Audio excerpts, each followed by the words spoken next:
This is Tim. This is Eugenia. And this is Deconstructing Comics.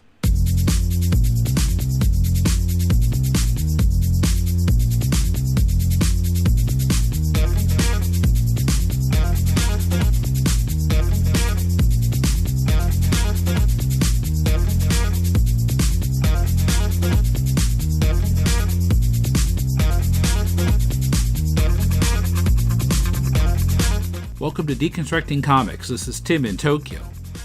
What would you do if you found yourself on a park bench along a city street and you knew where you were, but you didn't know who you were?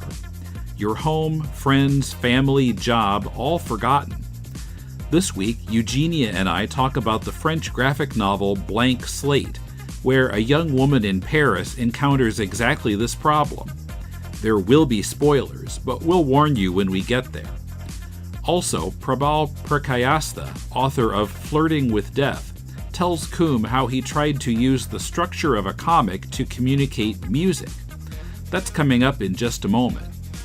First, don't forget that your pledge via Patreon helps keep the show going. Check out our goals and rewards and make your pledge at patreon.com/deconcomics. If you're not prepared to make a commitment, but you'd like to throw something in the tip jar, you can also make a one-time donation of any amount through PayPal. Send it to donate@deconstructingcomics.com. We appreciate your support.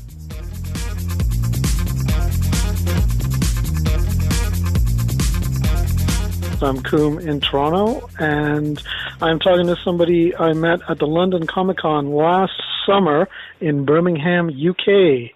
And we're talking to... Prabal Purkayastha.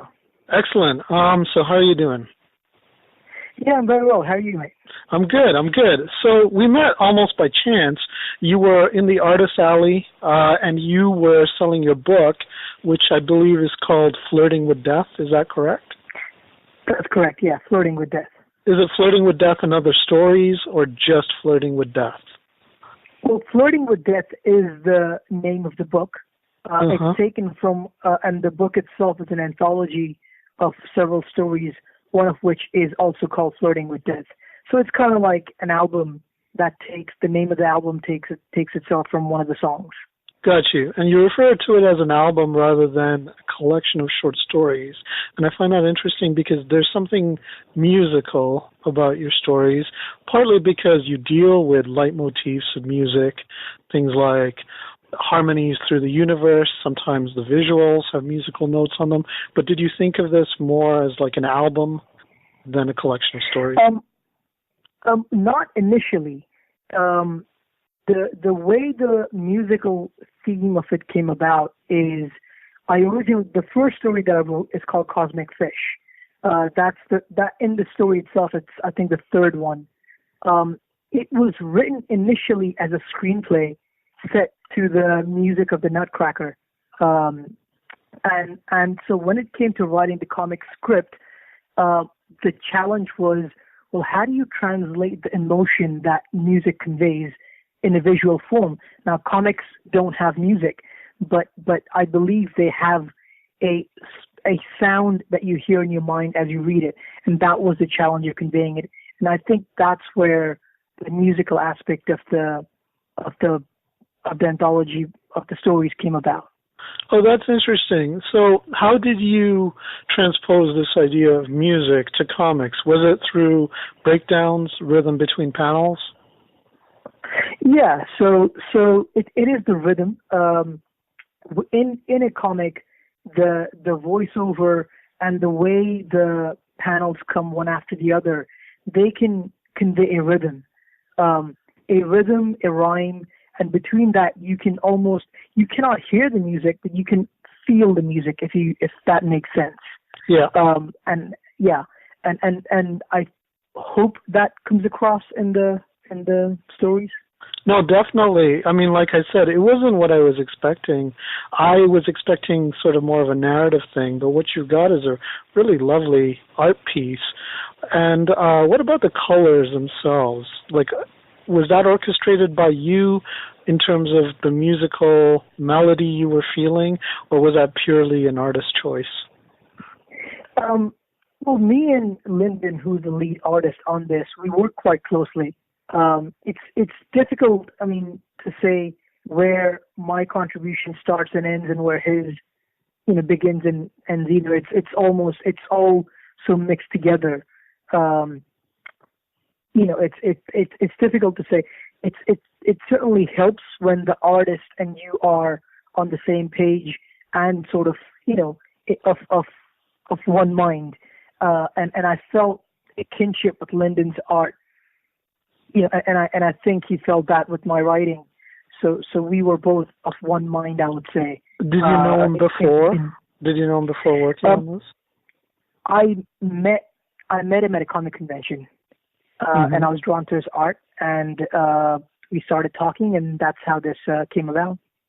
So you'd written the screenplay, you formed a bond with him, and then you thought, I could work with him to translate the screenplay into a series of stories. Yeah, well, actually, I hadn't, my prior training was learning to be a screenwriter. I was trying to be a screenwriter. And of course, you may or may not know, films cost quite a lot of money, and the resources can be limited. But I hadn't thought about being a comic book writer or graphic novel writer at that point. I went to this Comic-Con, probably one of my first Comic-Cons some 5 or so years ago, and just on a lark, and I saw Lyndon at a table, and I just really liked his art, and I bought a piece of art, and as I was talking, things, my mind started running, and I went, oh, hang on a second, this might be something. And the thing I liked about Lyndon's art is, as a non-comic reader, a friend of mine said, it's proper art. It almost goes into, it's proper art. Proper. What he means by that is it so almost goes into fine art. It's not comic-y, yeah. Yeah, it doesn't have what you traditionally associate with comic books. And I thought, okay, well, I don't write traditional narratives. And here's, so what I would like to do something literary, and here's somebody whose art feels that way. So I pitched him this 300-page epic, and he said, well, slow down, how about we start with something smaller? And, and I thought, well, what does he know? But, I went home and I thought about it, and I'd written a short script called Cosmic Fish, and I sent that to him, and he seemed to like that, and that's where it started. Oh, I see. So the other stories, they didn't come from your screenplay? Were they written for Lyndon specifically? Yes. So each of those stories has it wasn't always intended to be a anthology of stories or even anthology of connected stories. It took on a life of its own over a period of time. So the first one was written just to be a standalone, just to see can we work together. And over the years, this idea came along, and eventually it ended up being Flirting with Death. I see. Interesting. So how many years did it take you to finish it? Cosmic Fish as a standalone was released some 4 years ago, and we sold a few hundred copies of that, and that was that. And then we did another 2 of the short stories and released them individually. And then there was a gap of a year or 2 whilst I worked on other things. And then the idea of collecting this as one, but as a series of interconnected stories came about, and the character of Death becomes a connecting thread between them. That took about another, I would say 6 months or so. So over a period of 4 to 5 years, it happened. But overall, I would say it took 6 months to a year. Oh, that's interesting. You mean if you condense the time down, that you actually worked on it? Yeah. Yeah. We took breaks in between. Yes. Got it. It's I always kind of got the feeling that you didn't really grow up reading comics or into comics like many of us who go to the convention. So it's almost like you stumbled into comics. because making a film wasn't feasible, which I relate to as well. But I just find it interesting that you think of it as more like a fine art kind of thing, but there's such a space for graphic novels and fine arty kind of things in the comics world now. So what's the reception been like? Do you find it easy to connect with people and get your work across? You mean, do I find it easy to connect with my stories, or do I find people are connecting with comics in general? Do you find it easy to connect with readers and get your work into their hands and to get feedback? Yeah, so I mean, at the Comic-Cons, I find that a lot of the readers of my book, at least, tend not to be your, how do I put it, the comic book guy of Simpsons. Yeah. I don't get many of the traditional readers. A lot of my readership appears to be women. A lot of couples tend to buy my books. Some are attracted to the art and hopefully they come back for the writing. But overall, I mean, my objective is, okay, how do I put it? I have a lot of friends who don't read comics, friends who are into films, friends who are voracious readers, and yet for whatever reason they won't read comics. But for whatever reason they would read something like mine, and they would make a comment like, "Oh, this is not a comic book. This is like the art is proper art." And if the kind of art I'm drawn to and kind of artists I'm drawn to, if that brings in people who I think would benefit and enjoy reading comics but just have been prejudiced towards it for whatever reasons, I think that would be a good day's work. But ultimately, all of that is a byproduct, is a side effect. Ultimately, you just want to tell a story a story well and have something to say. And if that brings in readers, then that's great. So far, the reception to the book has been very heartwarming. And people seem to, it was released at Thought Bubble in 2016, and I did Thought Bubble Comic Convention in Leeds again last year, and it was very nice for people to come back and said, "Oh, I really liked your book, and do you have something new?" Unfortunately, I didn't at that time, which is what I'm working on right now. But it was nice to have people come back. This is my first, in a way, full book release, so it was, it was nice to have that feeling. Have you always self-published your own work? Well, Cosmic Fish, the first print, was released through a British small press company called Dead Canary Comics. So I suppose that wasn't technically self-published. This particular book, I decided to self-publish. I found that at least at the numbers we're working on, self-publishing is a more cost-effective way of doing it. You can actually, it's actually a more profitable endeavor, at least at my level, for me to self-publish than to publish through a small press. Just because you get more of the returns? But don't you also have to fork over, I'm guessing, thousands of pounds to print it? Well, printing isn't significantly expensive. The expensive part is artists, and depending on your relationship with the artists, your own abilities as to how much work you can yourself take on, you can mitigate some of those costs. As far as printing is concerned, that's actually modern printing is not significantly expensive. So and we are in the golden age of self-publishing, I would say. Right. So we should mention the two artists properly that you've collaborated with in this collection of stories. You mentioned Lyndon White, right? Yes. And yes, Lyndon White he did most of the stories within this graphic anthology. And you've also got one story that's illustrated by Paulina Vasileva. Right, who I met along with you at the con. Yes. And then you were mentioning that you're working on a new work. Do you want to tell listeners about that? Not quite. It's not entirely ready for me to talk share about yet. It's still in the it's still in the process of gestation. Gestation. Well, it's a little beyond gestation. I'll say it's an existential sex comedy. So it's very different from what I did previously. The last thing was about death, so I thought, well, how can I go the other end? And sex seems to be the opposite of death, so that's what it is.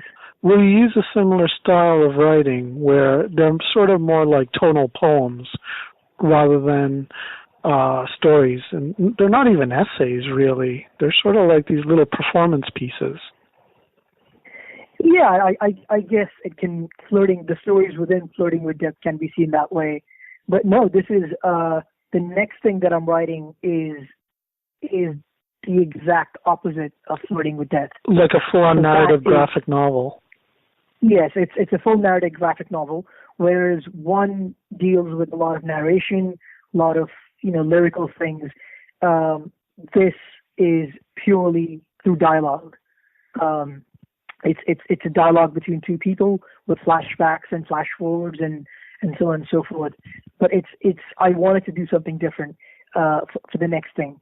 But hopefully there'll be some consistency in the sense that ultimately when you're reading or consuming a creator's work, you're consuming a part of his soul and who he is as a person.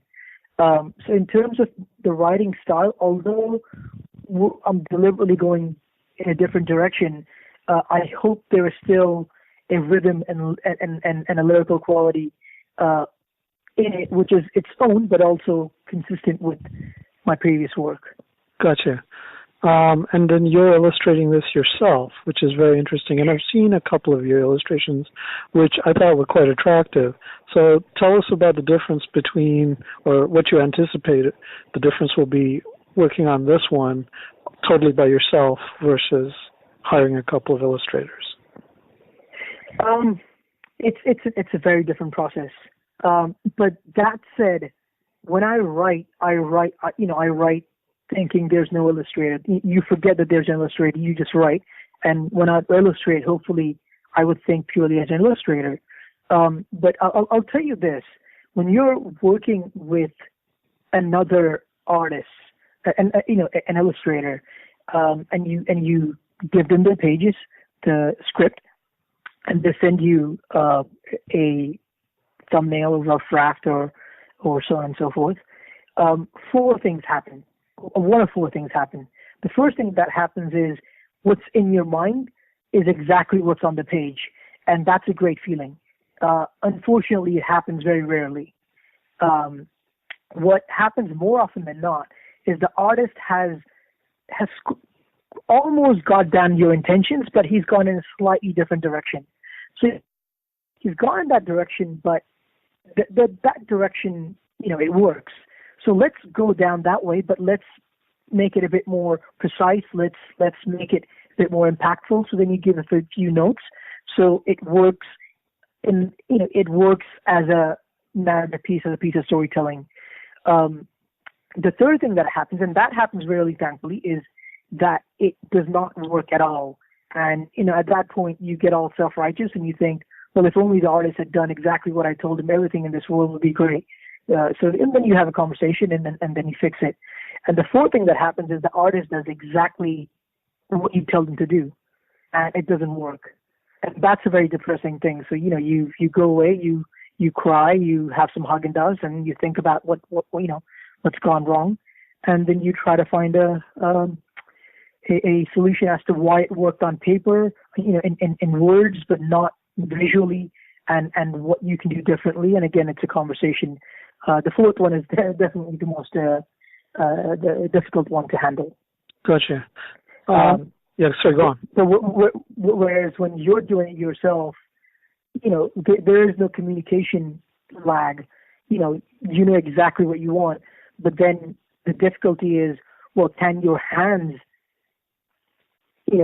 portray what's in your mind's eye?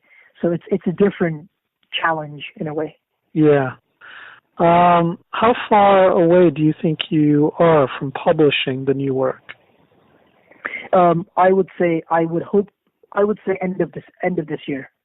Okay, cool. Well, this has been a great little mini interview. I'll look forward to the new book. Let me just ask you as the last question, do you feel like you're becoming more inculcated in the comic scene, like, the other thing on the line of the divide between what's comic and fine art that you were talking about earlier? Like, are you kind of by osmosis seeping into towards the center of that scene? Yeah, so I've been in the comic scene for a good 5 years now. I was where a lot of my current friends are, which is, it's comics were probably something that I would have liked, but I just, it wasn't something that was in my world. And suddenly I was exposed to it, and I took to it like a fish to water. At this point, I don't necessarily see any difference between, comics as a medium, and there are so many different styles of art you can employ to tell a story, and you employed the style that is appropriate for your story. And at this point, I don't, whatever the story needs, that's the style of art you employ. And yeah, I would say I'm fairly fairly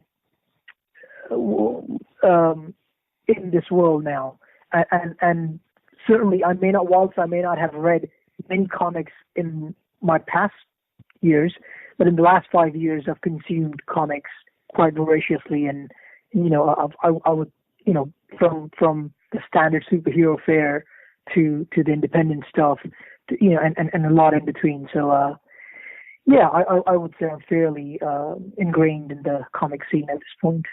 That's cool. Do you think part of that has to do with the fact that you're from India as opposed to having grown up here? As in my not having read comics that much in the past? Yeah, or whatever constitutes mainstream comics here. No, I don't necessarily think so. I mean, I didn't grow up in India that much. My parents are Indian, but we moved around from country to country. I was exposed to Western comics in the past, and I've read a little bit in my late teenage years, but nothing that really grabbed me. I think first time comics really grabbed me were, I think probably I would say a year or two prior to wanting to be a comic writer. Somebody gave that to me and said, "Oh, you should read this," and that's when I thought, "Oh, comics are a thing," but not to the point where I wanted to be a comic writer yet. It still took a little bit of a journey for me to get there. Okay, cool. Thanks a lot for talking to us. This has been a pleasure. Flirting with Death is published by Untold Voyages.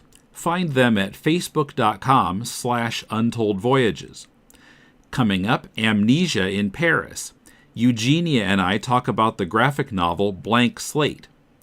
First, just a reminder that you can help this podcast by making your Amazon purchases via deconstructingcomics.com/Amazon and make that your bookmark for future purchases.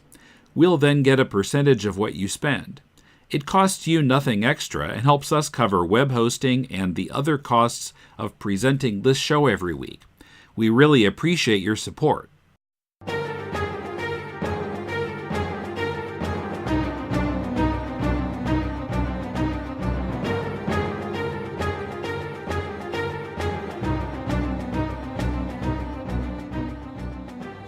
Are you willing to follow me on a journey and risk getting lost in the swirling maze of past ages, protected only by our red indestructible capes as we break through the final unexplored realm of the time barrier to explore the fantastic Silver Age adventures of the world's greatest hero, Superman? If so, join me each week on the Superman Fan Podcast, as together we'll follow the Man of Steel, his cousin Supergirl, and his closest friends, Perry White, Lois Lane, Jimmy Olsen, Lana Lang, Batman and Robin, and others in Superman's never-ending quest to defend truth and justice in the pages of Action Comics, Superman, World's Finest Comics, Superman's pal Jimmy Olsen, and Superman's girlfriend Lois Lane. Go to the supermanfanpodcast.blogspot.com, available on iTunes and most other podcast aggregators. You can also follow the podcast on Facebook, Twitter, Tumblr, Medium, Flipboard, and Stitcher. And after you listen, feel free to send email to supermanfanpodcast@gmail.com. And unless you request otherwise, I look forward to reading your comments on future episodes. And don't forget to wear your red indestructible cape, standard safety equipment for traveling through the time barrier. In the following discussion of the book Blank Slate, there's a spoiler warning at 3832. If you don't want to know how the book ends, skip to 4840. Okay, now I'm with Eugenia in Athens. How are you? I'm fine. How are you? Okay. Eugenia was on the show several times back in 2013. I was looking back. The last time you were on was episode 370, where we talked about a couple of Greek comics, or comics by Greeks, I guess I should say, Falling for Lionheart and Amala's Blade. It's a long time ago. Oh, man. Trip down the memory lane. So, this time we're going to talk about a French comic called Blank Slate, which I stumbled across on Comixology a while back. I was sort of attracted to the art style, so I decided to... Actually, it was kind of on my wish list for a while, and then finally one day I got around to buying it and reading it, and then it's kind of been on the back burner for about a year, I think, before finally getting it on the podcast. It's written by a guy who goes by, get ready for some really badly pronounced French, Boulet, and drawn by Penelope Bagieu. I don't know, if you have a better take on that than I do? Oh, give me just a second. Let me pull up my copy. I did a little searching. They both started out as web cartoonists. And Wikipedia says that Boulet was supposedly among the first French cartoonists to become famous by doing a webcomic. Very cool.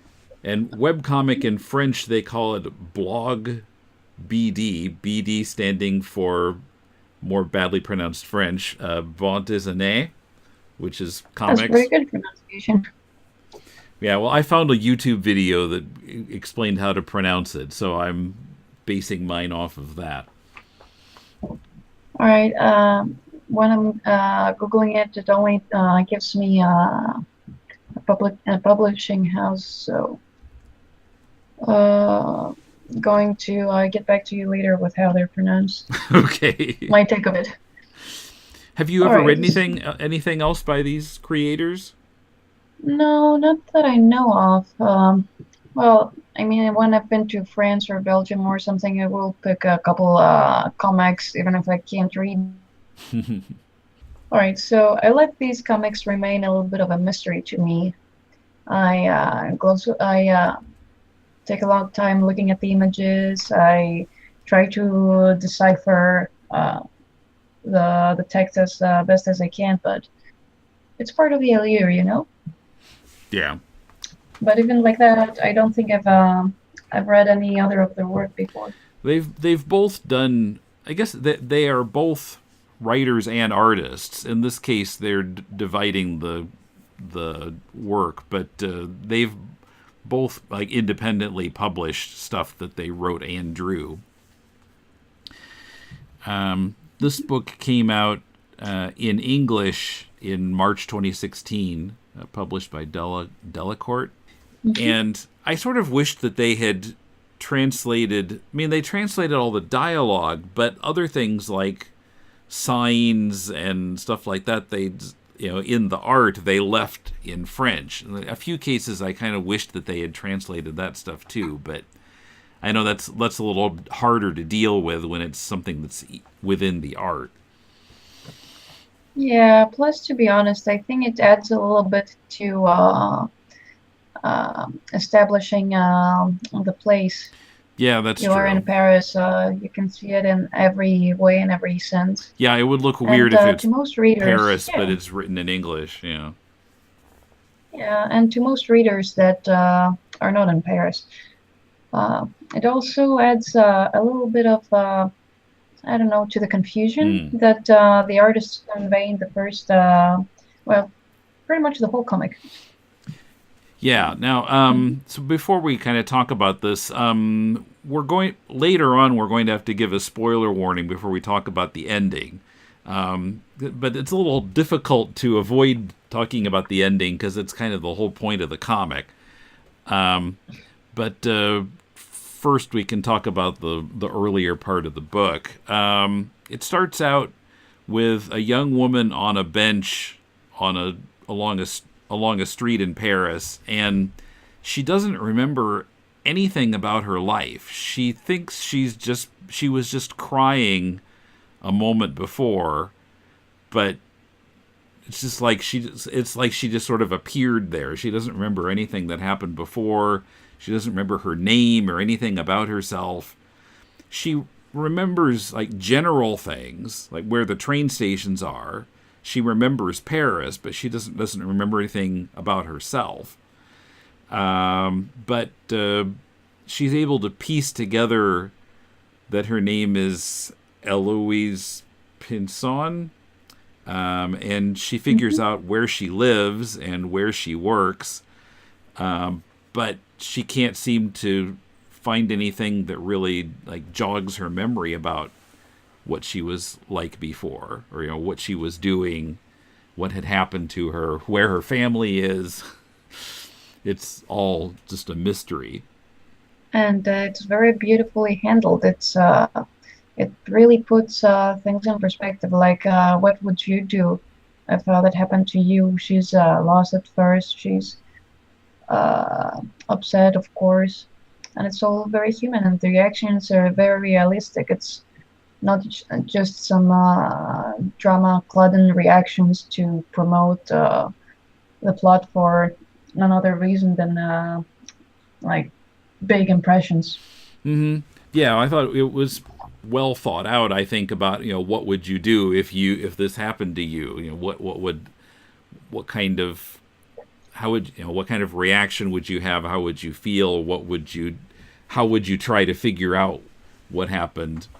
And in a number of places in here, I mean, it's done in a humorous way, and you see Eloise imagining like, okay, this is my apartment. What am I going to see when I open the door? And there are like a couple of pages worth of panels, I think, showing like her various imaginings of like, is it going to be her husband and child who have been missing her? Is it going to be the boyfriend that thought he had finished her off, and he's there with another woman? Is it going to be the FBI who's looking for her? All these different, some of them pretty crazy ideas. In another point, she's imagining that maybe she was kidnapped by aliens and then dropped there on that bench after they had removed her brain. Or maybe she was the alien. She was the alien. Wow. Yeah, it could be. But would it be? Answers after the spoiler alert. Right.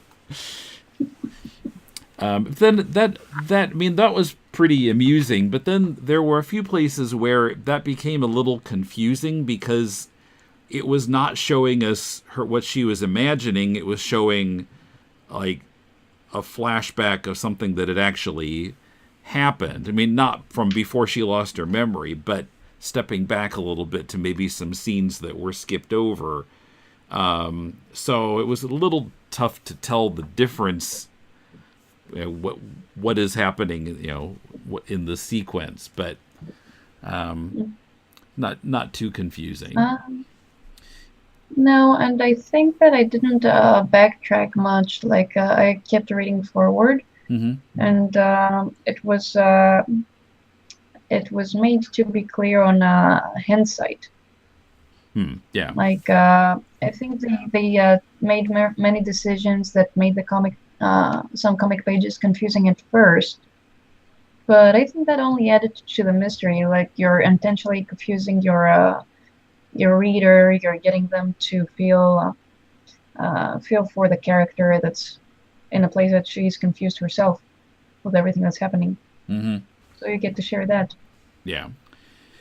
And a nice little kind of character bit I liked was how, like, all through the story, her hair is falling down in her face and she's blowing it, like, out of her eyes. Again and again you see this kind of poof with her hair flying up. So that was kind of nice. I have to reread it for the third time. There's like all these sort of details that I need to enjoy more. Oh, didn't notice that. And eventually, when she figures out where she works, she's able to recruit one of her coworkers, explain to her that she doesn't remember anything, and that's Sonia, and Sonia tries to help her in piecing things together. Eloise does a lot of detective work and doesn't seem to be making much headway. I think we could talk about Sonia a little bit because she's. It's really interesting to see that. Is that considered a spoiler about Sonia? What kind of character she is and she was to her before she lost her memory? I don't think that's a spoiler. Yeah, I mean we're talking about the plot either way. It's we'll keep the ending behind after the spoiler warning though. So Tonya is what would we call her? Middle-aged woman. Yeah. Family. And Eloise is a young woman in her late 20s, maybe very early 30s at most. And she's the one that Tonya is the one that Eloise turns to. She has other co-workers that apparently she was closer to before losing her memory like that. But on a blank slate, she felt like she couldn't turn to them. It was Tonya that gave her that sort of aura that she could trust. So I think it goes to say about how many decisions in life are made by, let's say, force of habit, the status quo, and if you stop and think about them, they don't make sense on hindsight if you take things like entirely out of context. You know, the way I say that, does it make sense? Yeah, I think so. Yeah. So it's about life lessons too. Okay, I'm just going to say spoiler warning here. So, I mean, reading this as an American, I mean, if this, the expectation is at the end of the story, you're going to find out everything about her past, but you don't, and she doesn't, and that ends up being the point. And now I read it twice, and the first time I read it, maybe it's like 6 months ago. It was before my big trip to the States last summer. My reaction was crushing disappointment. Like, what? We're not going to find out what happened? But the second time I read it last week, knowing that we're not going to find out, I was able to sort of be more receptive to what the story really is. And I think I noticed some things that I didn't notice the first time because my expectations were so much different. But yeah, I mean, it seems pretty clear to me now that even before the ending, there a couple of places where the point is made that there was not, she's kind of looking through the stuff that she owned and whatever, and it all seems so ordinary and typical, and the same Hollywood movie DVDs that anybody has, and there didn't seem to be anything about her that stood out in any way, which is really sad and was really disappointing and frustrating for her to realize. She had nothing to take hold on. Grab hold it? No, take hold. Oh man, those either one. verbs. Yeah, there was nothing she could hold on to unroll the thread of her past and the mystery. It was pretty much like an everyman kind of feeling. Yeah, and at the end, she says, she talks about her former self in the third person because she doesn't know that version of Eloise. But she says to Sonia, the saddest part is I think she, her old self, was trying. She'd read the books her magazines told her to, bought the right DVDs, she collected stuff. The harder she tried to create an identity, the more she became like everyone else. And then one day she became nobody. Oh, that was a chilling quote. And so that really seems to be the whole point of this book, to maybe, try to be more your own unique self and not sort of the same as everyone else. Yeah, that kind of resonated because I went through a phase that I was looking up classic books that I needed in quotation marks to read. Mm-hmm.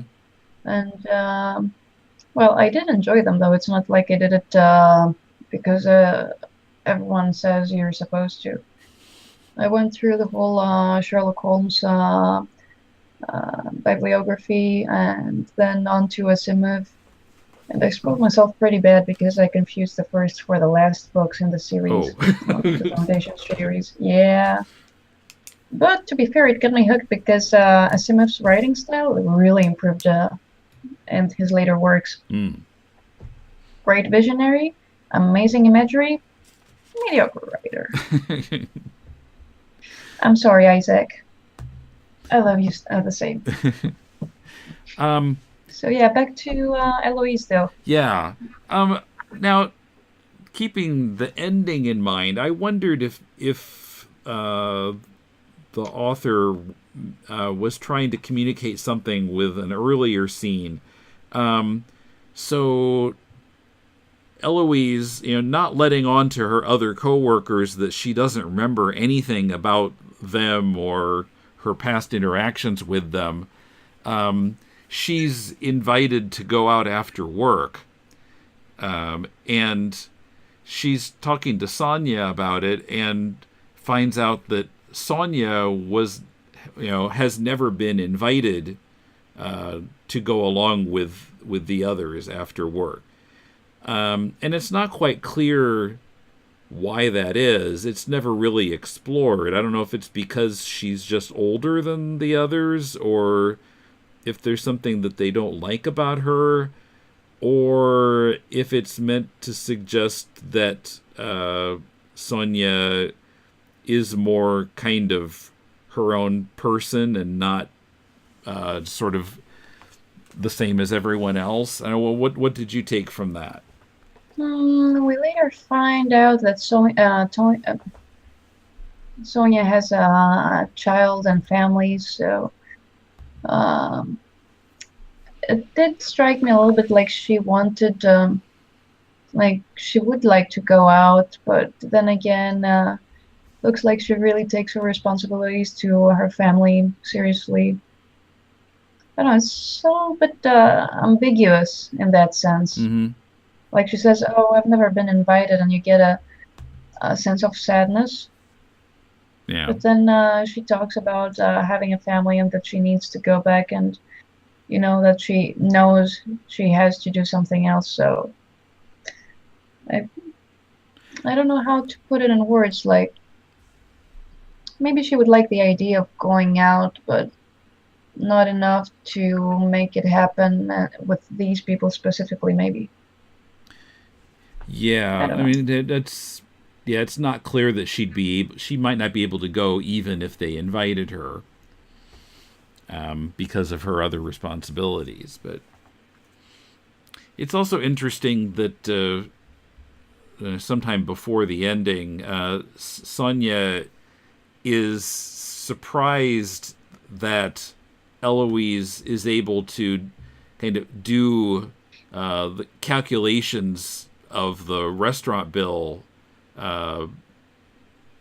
just kind of, off the top of her head, because, well, Sonia says, don't take this the wrong way, but let's just say I never thought of you as gifted. Eloise says, what? I was stupid, right? And Sonia says, no, but you were less with it, not as fast. Nice, quiet, pretty apathetic. Eloise thinks maybe that means she was depressed, which she says fits with her theory. But I don't know, thinking about the ending again, I'm wondering if, well, I mean, she may have been depressed, and maybe that's part of the message.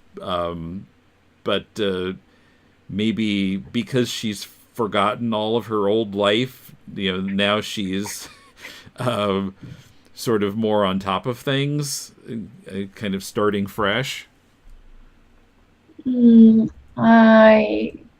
way I think about her thinking about her past life and what she's piecing together is, I get the image of a person that's trying but not in the right direction, like wrapped up in the little parts of life, like going out with friends that do not even realize that she's forgotten everything about them. Interactions are shallow, trying to keep up appearances. Appearances, Yeah. yes. Yeah, I write in English more than I speak sometimes, so I need some practice. So she's keeping up appearances, and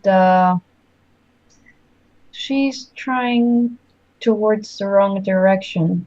Like, she tries to look, must have tried to look well put together.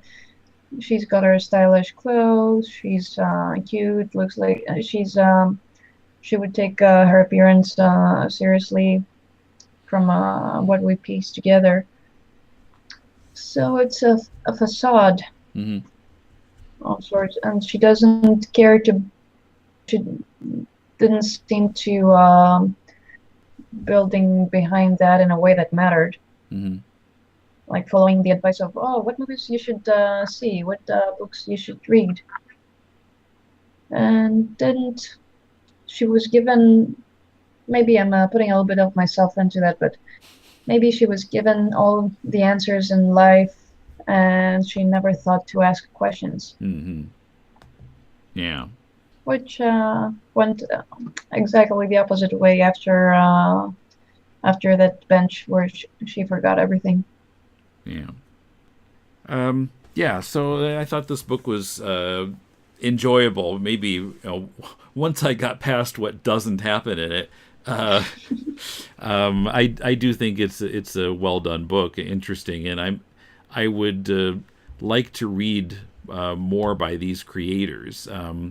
I did read a little bit, or like one installment of Boulet's webcomic, which was a pretty hilarious bit where he is, I think it's supposed to be he himself. Oh, wait. Boulet? The guy, the red-headed guy whose comics are black and white and orange? Yeah. Well, I think the one I was looking at was just black and white.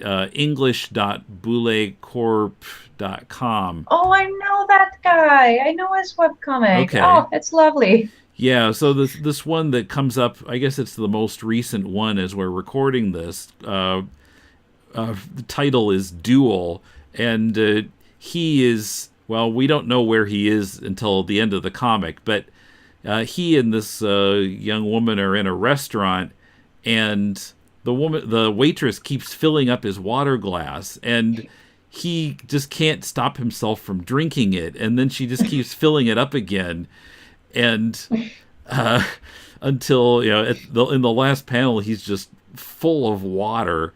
But the thing is that, well, his caption at the end: in France, you have to ask for a bottle of water and to wave your hand an hour to get someone to come to your table. I wasn't ready for California. Yeah. Oh man, waiting culture is radically different in the States. And in Sweden, it's considered rude to wave your hand at the waiter, so you have to intensely stare them down. Mm. So that was interesting. Yeah, in Japan, you have to put up your hand and say "excuse me," and generally they'll come over then. But yeah, I've known Americans who got really angry that the waitress didn't just come over and ask to take your order like in America. But it's just a different restaurant culture. Yeah, waiting culture in America really spoils it for the rest of the world, to be honest. Like, I've known Americans that are like, that waiter is super rude, didn't smile throughout the whole interaction. I'm like, dude, he's got a life too. He may be down for whatever reason. He brought you food just fine. He brought you drinks. Let that guy be. Yeah. Well, on one hand, I understand when you're used to a standard of waiting, you can't expect it to other places. But to be honest, it seems pretty baffling. So now, but then again, they do get like most of the income from tips. So. I get why they would try that hard. Now, Eugenia herself does comics, and actually, the first time you were ever on was way back, I think, in 2011, about the Womanthology that you contributed to. Yeah. And now you were also intending to be a dentist, but you told me now you're going full on into freelance art. So tell us what's been going on with you art-wise. Oh, jeez. Art-wise or life-wise? They're the same thing, maybe, if you're a freelance artist. Yeah, well, it's been a long process to admit to myself that I didn't want to do dentistry at all, that it was like a soul-sucking activity that filled me with dread to my core. So, they get paid well for a reason. It absolutely sucks. Well, some people like the money more than they like not hating themselves and their lives, or get Stockholm syndrome and learn to like parts of the job. But, well, looks like I couldn't.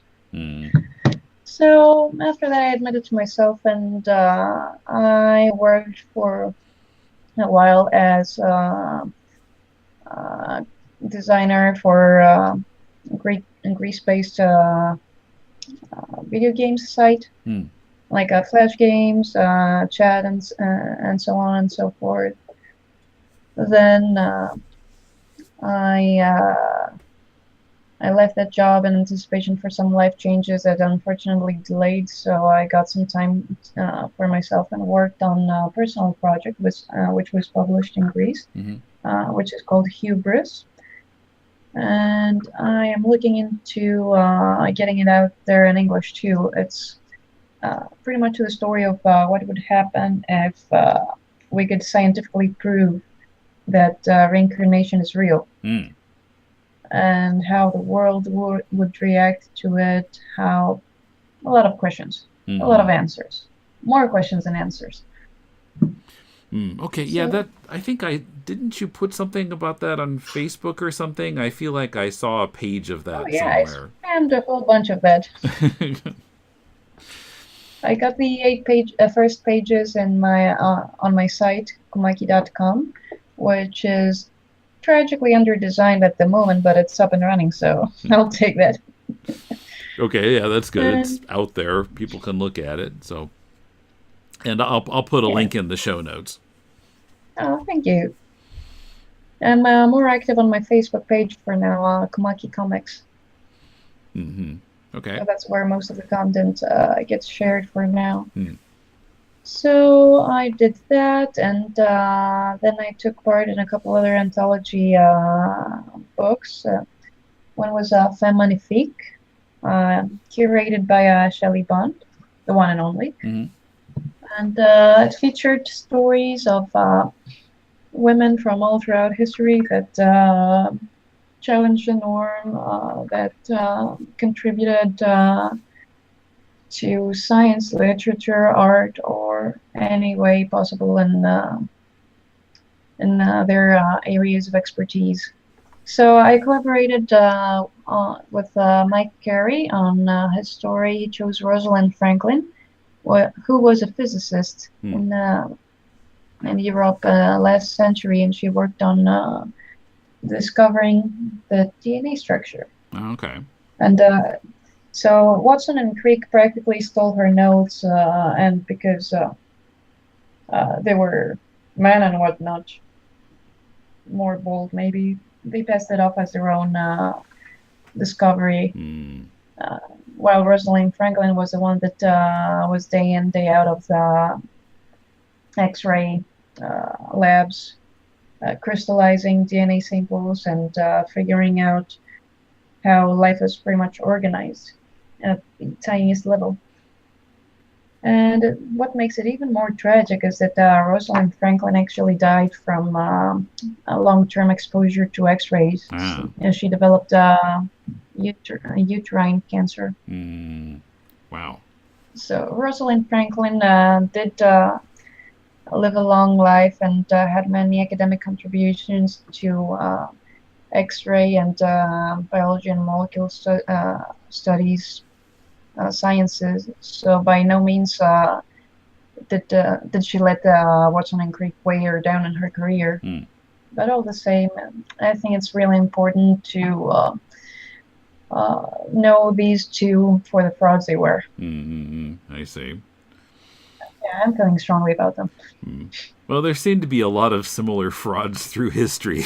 People who somebody takes credit for it and it was actually somebody else's work. Yeah, poor Tesla. Ah, yes. Yeah. Edison was a salesperson. Yeah. Over more than anything else. Kind of like Trump. Anyway. Oh, let's not even get started.